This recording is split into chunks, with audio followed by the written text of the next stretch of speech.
Your professors in college are there to entertain you, not to teach you. They don't give a fuck about teaching you, you miserable shithead.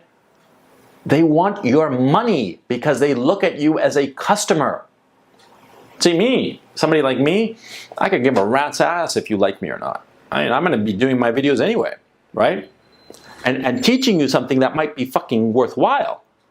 Your professors in university with a fucking PhD and all that shit, they're not going to teach you squat because it's not in their interest to teach you.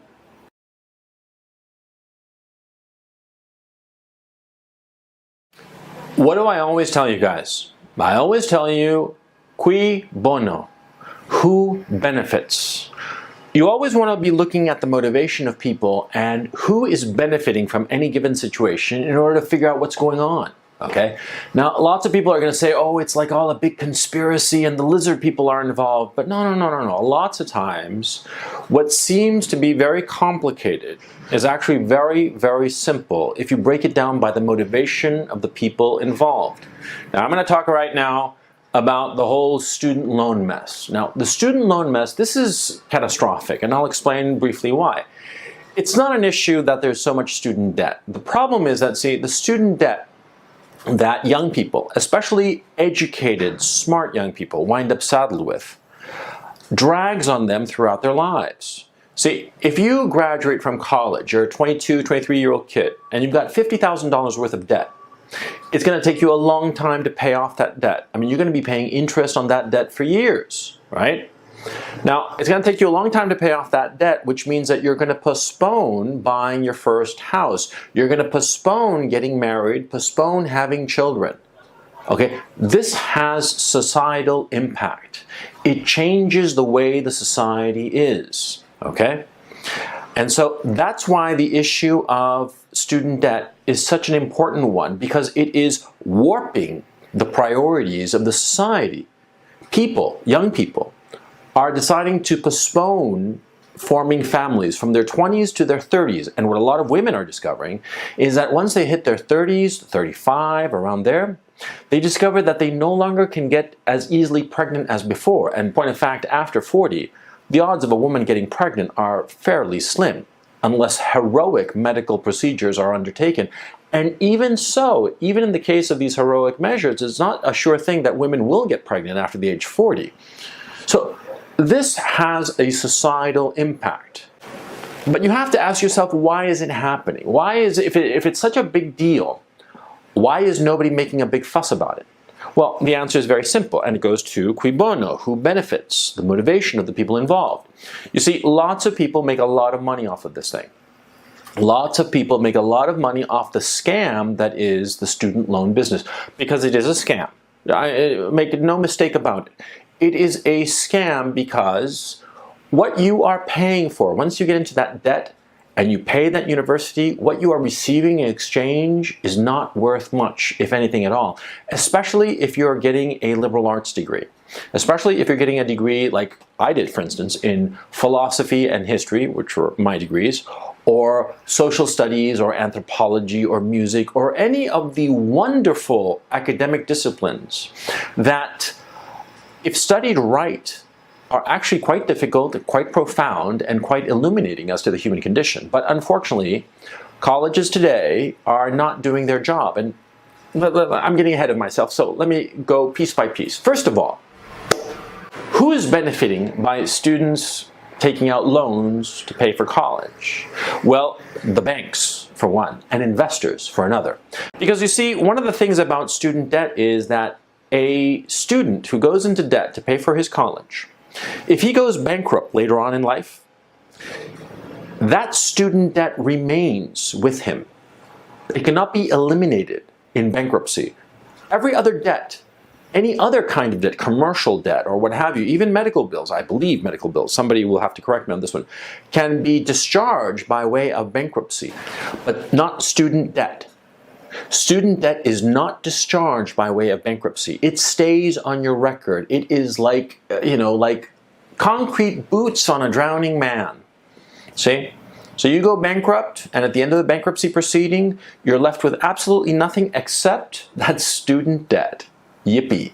So from the point of view of the lender, of the person putting out that loan to the student, this is like, guaranteed money, because the student can never walk away from that debt. You take out a mortgage on your house and decide to walk away from that mortgage, well, the bank repossesses the house and that's that. But you don't have to pay that mortgage anymore. The bank repossessed it and that's it. Not so with student debt, okay? So, banks love it. Investors love it for the same reason. Because, number one, the student can never walk away from the debt, or a former student can never walk away from the debt. Number two, a lot of these loans are guaranteed by the federal government. It is guaranteed profit. So banks love student debt because they themselves make money, and they also make money when they bundle up these student loans and sell them as student loan bonds, which they do to investors who make a lot of money off of this. Because remember, the whole point of investing is to lower your risk. If you are getting a constant 6% return on investment, and you know, guaranteed, that number one, the person who owes you this money can never walk away from this debt, and number two, the government is guaranteeing it, it's free money. It is better than free money. It is money that is earning 6% interest that is free. You see what I mean? So, banks and investors, colleges and universities, they're also making a whole bunch of money off of student debt. Why? Very simple. You see, I'm an administrator at a university. I'm a dean of whatever, okay? And see, I'm charging students, just for the sake of it, I'm charging them, say, $20,000 a year in in tuition and room and board, just for the sake of argument. I'm charging them $20K per year. Let's say I up that to $25K per year, just because, okay? Just because I feel like it. What's gonna happen? Am I going to lose any student? No, I'm not going to lose a single student. What's going to happen is that all the students who want to come to my college, they're going to take out more loans. They're going to take out $5,000 worth of loans. And where does that $5,000 go, you might ask? Oh, very simple. To my paycheck. I am going to up my salary on the backs of the students, of you fucking idiot, who last year had to pay $20,000 to come to my college and now has to pay $25,000, and that difference, you make it up with loans. Loans that you can never rescind, that can never be, written off.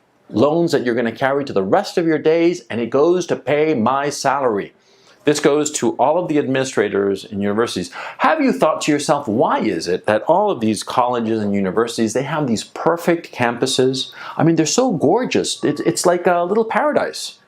Even in the most decrepit, bankrupt areas of the country, I'm talking, the industrial heartland or former industrial heartland of the United States, Ohio, Michigan, you have these pristine, perfect colleges and universities where everything is scrubbed out and manicured lawns and everything so beautiful. Who do you think is paying for that maintenance?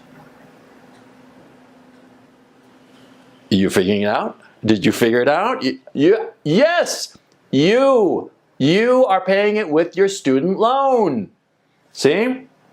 And so, bankers benefit. Investors benefit. College administrators benefit. Everybody benefits. What about professors? What about professors? Have you noticed that in colleges today, nobody ever gets kicked out because of grades? I mean, you really have to go out of your way to flunk out of a university. I mean, you have to I don't know. I mean, barring saying something politically incorrect. I mean, if you call a professor I don't know, a cunt or a nigger, maybe you'll get kicked out. But that'll be not for academics. It'll be for disciplinary, for being intolerant or some shit like that. About grades. Who gets kicked out for grades in colleges and universities today? Nobody. Why? Because you see, colleges no longer look at students as pupils who have to master a discipline. Colleges and universities look at students as customers, and the customer is always right. See, I remember back in 93, 92, 93, something like that, I was talking with this kid, I might as well say he was a black kid, and he knew that he was affirmative action. And he said that he was getting really crappy grades, and he admitted that he wasn't really doing the work for his class. It was an English lit class. We were both taking. It was a class on Milton, as a matter of fact. He was telling me that he wasn't really doing any of the reading or any of the work, and he was still getting, C minus. He was passing. And this is an Ivy League school back in the early 90s. He was passing, and he said, well, yeah, it's the affirmative action bump. That's what he called it, by the way. And he was a shrewd kid, but not very book smart. He shouldn't have been at my college. I mean, he just couldn't hack it. It was an Ivy League school, and he'd gotten a couple of 100 points lower than the average on the SATs, but yet there he was, because he was black, because of affirmative action. And even though he wasn't doing the work, well, he was still getting C minuses. He was just writing up, on his test, just a bunch of bullshit about Milton, stuff that he'd randomly heard in class, and he was getting C minuses. See? Now that, at that time, that was because of affirmative action. But today, it happens because colleges and universities look at students as customers, and they don't want to lose customers. They want to have all those customers paying up every year, paying tuition, paying room, paying board, paying fees. That's what they want. See? So that's why the professors are not flunking students. On top of that, they have a direct incentive not to do it, because if they start flunking students, their popularity, their ranking among students is going to go down. And so they might potentially lose their job, because universities are not holding on to teachers, especially lecturers and non-tenure track faculty. They're not holding on to them because they're such great academics. They're holding on to them so long as they make the students happy, so long as they entertain the students. Your professors in college are there to entertain you, not to teach you. They don't give a fuck about teaching you, you miserable shithead. They want your money because they look at you as a customer. See, me, somebody like me, I could give a rat's ass if you like me or not. I mean, I'm going to be doing my videos anyway, right? And teaching you something that might be fucking worthwhile. Your professors in university with a fucking PhD and all that shit, they're not going to teach you squat because it's not in their interest to teach you. See, maybe if you go into STEM, into science, technology, engineering, mathematics, those fields, maybe you'll actually learn something. Maybe, okay? But the fact of the matter is, in all the social sciences and all the humanities, it's all just become a bunch of bullshit.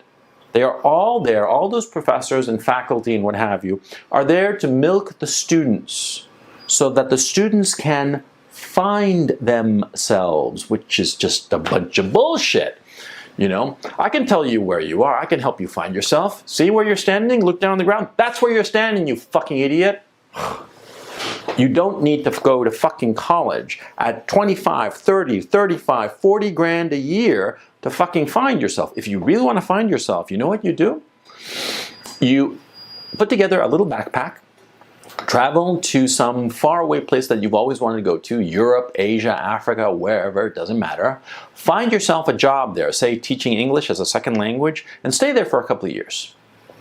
Get to know the people, get to know the language, get to know the customs, work hard as an English as a second language teacher, and I bet you'll find yourself a lot more. That's what I did, by the way.